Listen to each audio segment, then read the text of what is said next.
नमस्ते साथीहरू, हार्दिक स्वागत छ मेरो च्यानल एक्सप्लोर विथ खिलकमा। आज म छु रामेछाप जिल्ला स्थित भालुखोप आन्तरिक पर्यटकीय स्थल भालुखोप गुम्बा स्कुल, त्यसै गरी भ्यू टावर भएको स्थल आन्तरिक पर्यटकहरूको लागि एउटा गन्तव्य बनेको छ। त्यसै गरी तपाईँले दृश्यमा देखिरहनु भएको छ ओख्रेनी गाउँ। यो चाहिँ भालुखोप भन्दा पनि अलिकति पारिपट्टिको दृश्य हो र तपाईँले देखिरहनु भएको छ यो चाहिँ ओख्रेनी भन्दा माथि डाँडामा चाहिँ त्यहाँ पनि स्तूपा बन्दै गरेको छ। र अहिले म चाहिँ यो भालुखोप बाट कोलुन्जोरसम्मको यात्रामा छु। यात्रा एकदमै रमाइलो हुने विश्वास लिएको छु। करिब यो 10 वर्षभन्दा अगाडि चाहिँ यो बाटोमा यात्रा गरेको थियो। त्यो बेलामा चाहिँ यो बाटो पिच भइसकेको थिएन, आज चाहिँ पिच भइसकेको रहेछ। करिब म अहिले मिठे भन्ज्याङ भन्ने स्थानमा आइसकेको छु। मिठे भन्ज्याङ चाहिँ एकदमै प्रचलित ठाउँ हो पहिला चाहिँ, तर अहिले चाहिँ मान्छेहरू त्यति यात्रा गरेको चाहिँ पाइएन। विशेष गरेर यो बाटो हुँदै हिमगङ्गा तर्फको यात्रा गर्ने मान्छेहरूको एकदमै घुइँचो हुने गर्दथ्यो र एकदमै सानो एउटा यो चाहिँ मिठे भन्ज्याङ, यो चाहिँ मिठे भन्ज्याङ रामेछापबाट हिमगङ्गा जाने बाटो पहिलाको। यो डाँडा जान्थ्यो होइन, यो डाँडै हुँदै सिलौनी खर्क पुगेपछि मात्रै गाउँ भेट्थ्यो र यो मेन बाटो त्यतै देखाउँदै यो डाँडा यो ताराखसी जाने बाटो होइन। यो ताराखसी जाने बाटो यहाँबाट चाहिँ ताराखसी पुगिन्छ होइन। यो ताराखसी हुँदै यही बाटो हुँदै नै यो हुँदै जाने, यो चाहिँ ऊ परदेखि चाहिँ च्यास्को भन्छ। तर यो हिमगङ्गा जाने बाटो चाहिँ यो डाँडा। मिठे भन्ज्याङको केही बसाइसँगै पुरानो मेमोरी चाहिँ रिकल गर्दै अबको यात्रा हुदिल हुँदै च्यास्को तर्फ अगाडि बढिरहेको छु। बाटो एकदमै स्मुथ पायौँ, एकदमै ठिक छ बाटो। योभन्दा पहिलाको यात्रामा चाहिँ एकदमै धुलाम्मे थियो यो बाटो, एकदमै अप्ठ्यारो थियो। तर अहिले चाहिँ एकदमै स्मुथ, एकदम राम्रो पिच भएको पाएँ र एकदमै एक्साइटेड पनि छु यात्राको क्रममा। यो बाटो कहाँसम्म पिच भएको छ होइन, कहाँसम्म चाहिँ एकदम राम्रो बाटो छ भन्ने चाहिँ एक्साइटेड पनि भएको छु र धेरै पछिको यात्रा भएकोले पनि एकदम एक्साइटेड छु।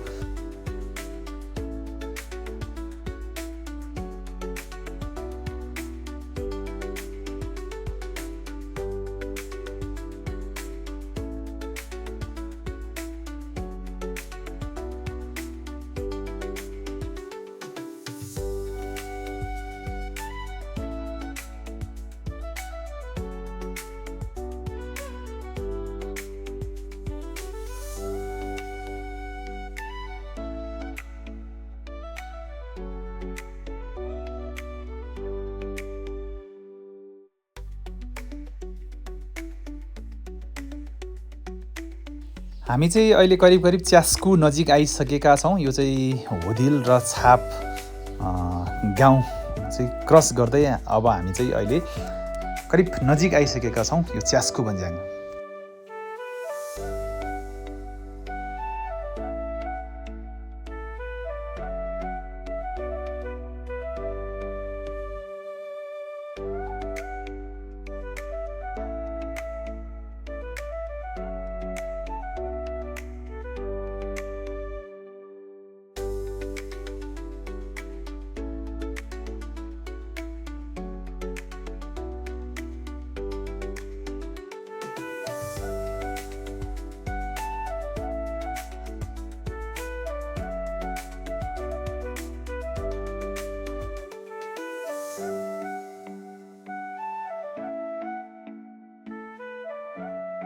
साथीहरू, फाइनल्ली म चाहिँ च्यास्को भन्ज्याङ आइपुगिसकेको छु। तपाईँले देखिरहनु भएको छ दृश्यमा, पिच पनि यहाँसम्म मात्रै भएको रहेछ। यो च्यास्को भन्ज्याङ चाहिँ यो क्षेत्रको चाहिँ एउटा केन्द्रबिन्दु जस्तै हो। यहाँ चाहिँ सानो बजार भए पनि यो ठाउँ चाहिँ रामेछाप नगरपालिका वडा नम्बर 5 को चाहिँ वडा कार्यालय, त्यसै गरी स्वास्थ्य चौकी, त्यसै गरी विद्यालय, सम्पूर्ण पूर्वाधारहरू भएको क्षेत्र हो। तपाईँले पनि यहाँ दृश्यमा देखिरहनु भएको छ यो पुरानो यो चाहिँ स्वास्थ्य चौकी होइन। यो जुन बाटो देखिरहनु भएको छ यो चाहिँ बिसौलीतर्फ जाने बाटो।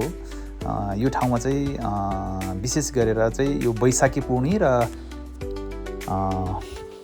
होली पर्वको चाहिँ मेला लाग्ने गर्दछ। यहाँबाट तलतर्फको बाटो चाहिँ यो चाहिँ गोलमाटार हुने क्षेत्र हो भने यो अगाडि चाहिँ हामी अब कोलुन्जोरतर्फ जाँदैछौँ।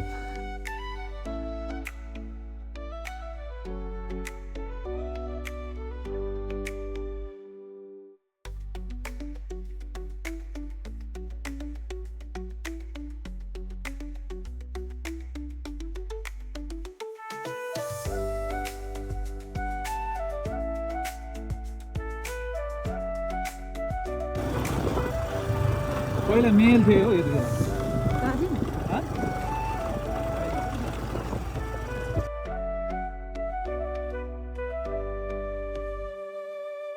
हो। यो माथिल्लोबाट चाहिँ बोलङ जानेबाट कि यो बोलङ होइन धमिनी छाप हुँदै खोर्सानी डाँडा हुँदै यो चाहिँ पन्द्री हुँदै बोलङ जाने बाटो यो हो भनेदेखि चाहिँ यो चाहिँ तल चाहिँ कोलुन्जोर जाने बाटो चाहिँ यो तल्लो बाटो कि यो यहाँ देखाइरहेको छ यिनीहरूले बङ्गा जाने बाटो भनेर। ओ ल यही हो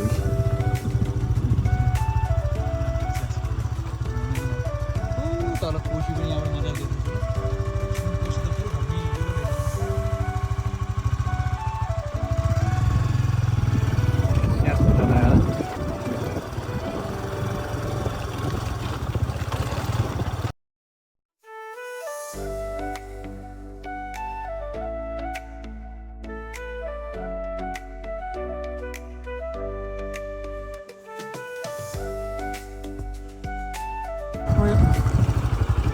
भरतलाटी भेट कटेर पनि हामी खानडाँडा आइपुग्यो। यो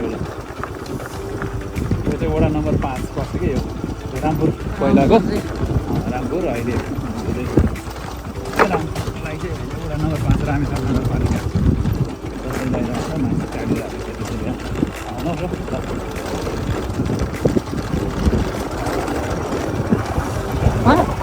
न यतिकै खानडाँडा जाँदा होइन नेवारी वस्तु भएको के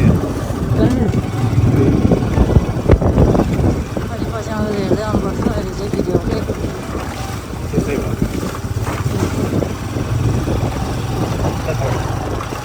अब अर्को डाँडा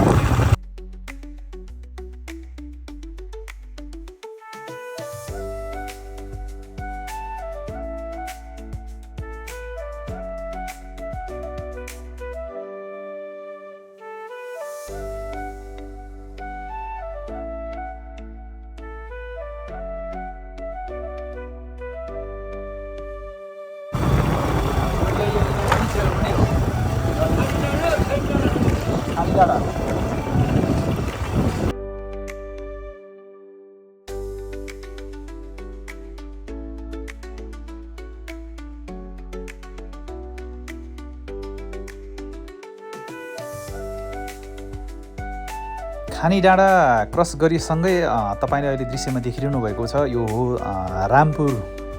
यो चाहिँ काभ्रे पनि भन्ने गर्दछन् बोलीचालीको भाषामा। यो चाहिँ रामपुर चाहिँ यो वडा कार्यालय त्यसै गरी स्कुल स्वास्थ्य चौकी भएको क्षेत्र हो।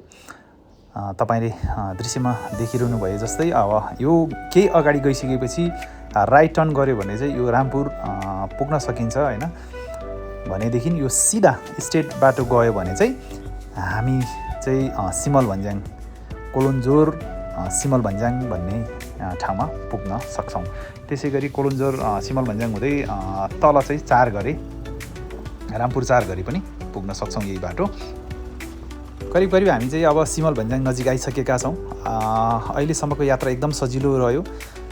यो बाटो च्यास्कोदेखि पिच नभए पनि बाटो एकदमै सहज रहेछ, एकदम सजिलो लाग्यो। तपाईँले अहिले दृश्यमा देखिरहनु भएको छ यो चाहिँ सिमल भन्ज्याङ। यो हो सिमलको रूप, त्यसैले पनि यो ठाउँको नाम सिमल भन्ज्याङ रहन गएको हो। करिब हामी आजको यात्राको अन्त्यतर्फ आइसकेका छौँ।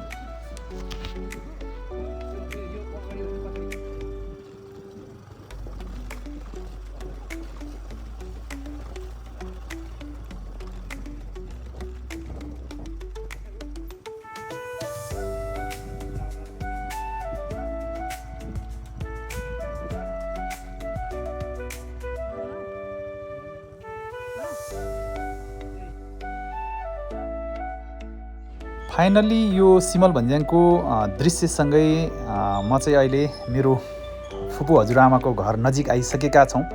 तपाईँले यो ब्याकग्राउन्डमा देखिरहनु भएको छ यो तलको हो यो घर चाहिँ मेरो फुपूको घर हो र म अहिले फुपू घर जाँदैछु।